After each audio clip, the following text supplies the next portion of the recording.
He scored 15 out of 25 in a test. அப்போ total marks எவ்வளோன்னு பார்த்தோம்னா total marks is equal to 25. அப்புறம் score of Yazhini. யாழினியோட score என்னன்னு பார்த்தோம்னா யாழினி marks 15. ஸோ இதுக்கு நம்ம ஃப்ராக்ஷன் எப்படி எழுதுவோம்? ஃப்ராக்ஷன் டோட்டல் மார்க்ஸ் அப்புறம் அவங்க எவ்வளவு மார்க்ஸ் ஸ்கோர் பண்ணிருக்காங்க அப்படின்றது நம்ம ஃப்ராக்ஷன்ல எழுதுவோம். Next percentage. How to convert into percentage? 15/25 multiplied by 100.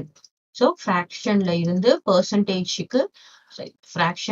பெர்சன்டேஜுக்கு convert பண்ணணும்னா நம்ம என்ன பண்ணணும்? Multiply by 100. அதுவே பெர்சன்டேஜ்ல இருந்து ஃப்ராக்ஷனுக்கு கன்வெர்ட் பண்ணணும்னா என்ன பண்ணுவோம்? Divide by 100. இப்போ நம்ம மல்டிப்ளை பண்ணோம்னா என்ன வரும்? This is 125, this is 425. அப்போ எவ்வளோ? 60 மார்க்ஸ். அப்படின்னா என்ன அர்த்தம்? 100க்கு அவங்க 60 மார்க்ஸ் வாங்கியிருக்காங்க.